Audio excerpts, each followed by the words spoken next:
Subscribe to shounvolution and hit the bell icon to get the latest updates. Here are 10 fascinating facts about the Titanic disaster. Starting us off at number 10, we have deaths before the voyage. Around 3,000 shipbuilders worked tirelessly for 26 months to create the mammoth structure that was to become the Titanic. It is generally estimated that 8 people died during the construction of the ocean liner. 5 out of those 8 have been identified. In addition to the fatalities, there were 28 serious accidents and 218 minor accidents recorded.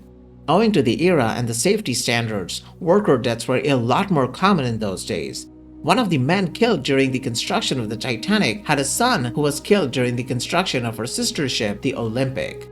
The first casualty to be claimed in connection with the Titanic was Samuel Scott, a 15-year-old catch boy who was a part of a 4-man riveting team who fell to his death from a ladder within the ship's hull on April 20, 1910. At number 9, we have the first movie on the disaster.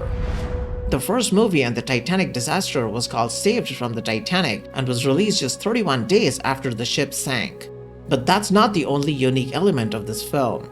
Dorothy Gibson, the actress of the film, traveled on the doomed ocean liner and survived the disaster. She co-wrote the script for the movie and even wore the same clothes in the film that she wore on the night Titanic sank, a white silk evening dress topped with a cardigan and a polo coat. The film was made in less than a week and was only 10 minutes long, which was pretty standard for the films in that era.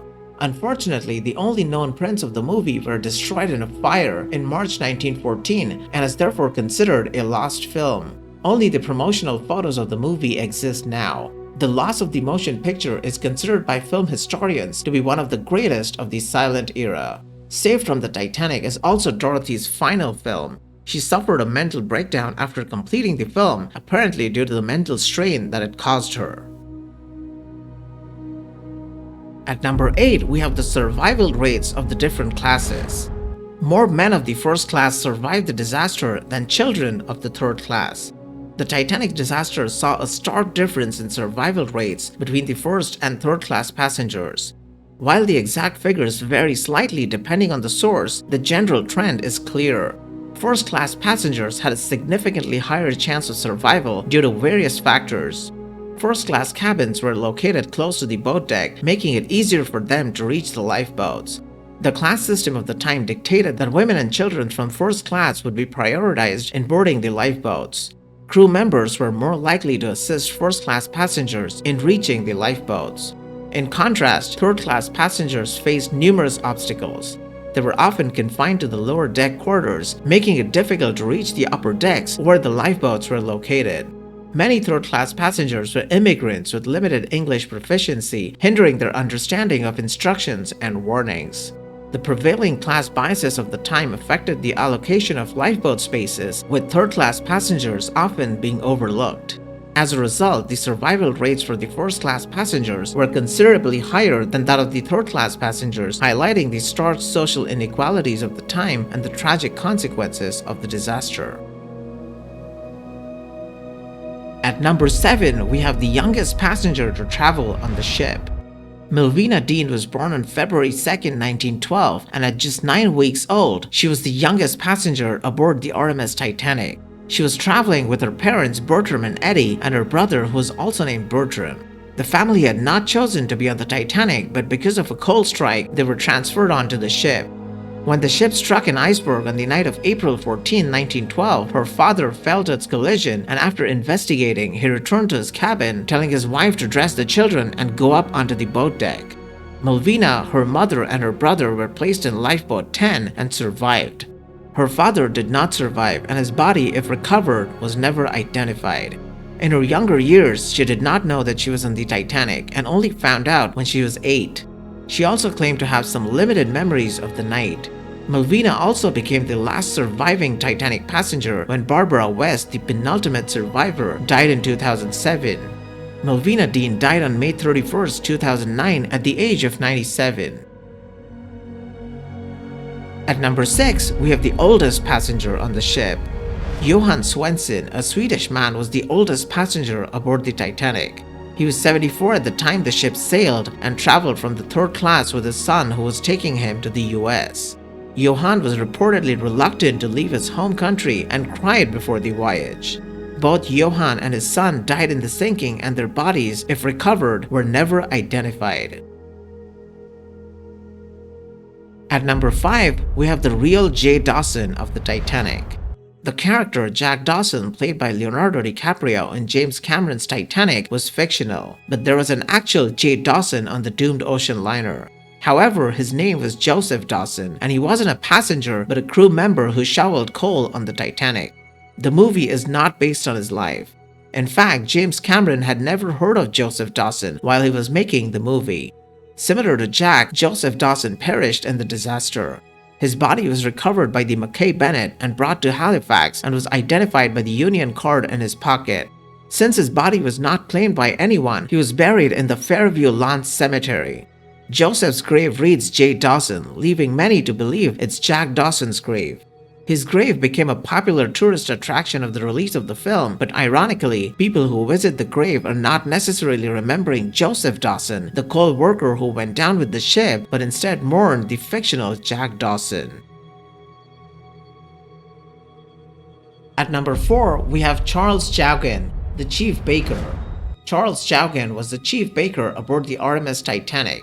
He is notable for surviving the sinking of the Titanic by drinking all the liquor he could find to prepare himself for the cold water. He also clung to floating debris for over 2 hours in the frigid waters of the North Atlantic. Joughin was born in England in 1878 and began his career at sea at the age of 11. He eventually became the chief baker for the White Star Line, working on several of their ships, including Titanic's sister, the RMS Olympic. On the night of Titanic's sinking, Joughin was below deck when the collision occurred. He helped load lifeboats and even gave up his own spot in a lifeboat and was prepared to go down with the ship. After all the lifeboats were gone, he tossed out chairs from the deck to help people in the water. He made his way to the extreme end of the stern and was reportedly the last man on the ship as she went under the water. He clung to a collapsible lifeboat that had capsized, keeping his head above water for over 2 hours until he was rescued by another lifeboat. Joughin's survival was remarkable, as most men who entered the water died within minutes. His survival has been attributed to several factors, including his physical fitness, the ability to stay calm, and possibly the alcohol he had consumed earlier in the evening. After the sinking, Joughin continued to work as a baker. He died in 1956 at the age of 78. His heroic story has been told in several books and films on the Titanic, and it remains a symbol of the human will to survive. At number 3, we have the band leader and his violin. Wallace Hartley was an English violinist and band leader who became famous for leading the 8-member band as the RMS Titanic sank on 15 April 1912. When the ship struck an iceberg, he and the other band members played music to keep the passengers calm as the ship sank. They continued to play even as the water rose around them, and Hartley was last seen playing his violin as the ship went under. The final song played by the band is unknown, but Nearer My God to Thee has gained popular acceptance. The opening notes of the song are also inscribed on Hartley's memorial. All 8 members of the band were regarded as heroes for their extraordinary bravery in the face of the disaster. But what made Hartley's story a bit more famous is because of his violin that was recovered after the disaster. Hartley's violin was an expensive gift from his fiancée, Maria Robinson. 8 days after the sinking, Hartley's body was recovered from the sea. According to reports, he was found fully dressed and the violin case was strapped to his body. Incredibly, it was this case that allowed the violin to endure the harsh, cold and wet conditions of the sea and remain intact. The violin was handed over to Maria Robinson. After her death, it was passed over to others over the course of time and remained out of public eye for decades.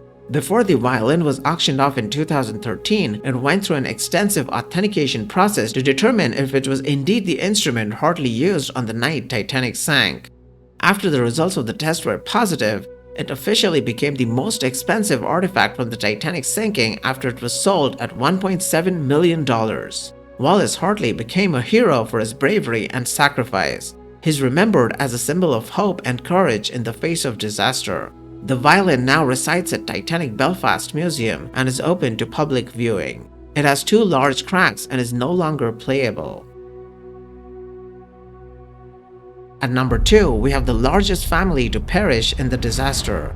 There are many tragic stories of loss and death on the Titanic, but the story of the Sage family is unique in its own way because it was the largest family of 11 members sailing on the luxurious ocean liner. Tragically, the entire family perished in the sinking of the ship and became the largest family to die in the disaster. The Sage family comprised of George and Annie Sage from Peterborough and their 9 children. They were traveling to Jacksonville, Florida to start a new life as pecan farmers. The family booked third-class tickets and boarded the ship on April 10th at Southampton. Not much is known about the journey of the family aboard the Titanic. When the Titanic was sinking, the family's last moments on the ship are mostly unknown, but some witnesses reported seeing them on the deck. It was also reported that Stella, one of the daughters, was offered a place in the lifeboats but refused to go without the rest of the family. On April 22nd, young William Sage's body was recovered from the Atlantic by the cable steamer SS Mackay Bennett. His was the 67th body to be found by the vessel. William's remains were buried at sea on the same day. The loss of the Sage family was a devastating blow to their community, and their story has become a poignant reminder of the human cost of the Titanic disaster. At number 1, we have men that became fathers after their deaths. 55 Titanic victims became fathers posthumously. There were at least 17 women who were known or were likely to be pregnant on Titanic's first voyage. 2 of those women died in the sinking. It was common for men to leave their pregnant wives ashore. A total of 55 men became fathers after their deaths on April 15, 1912.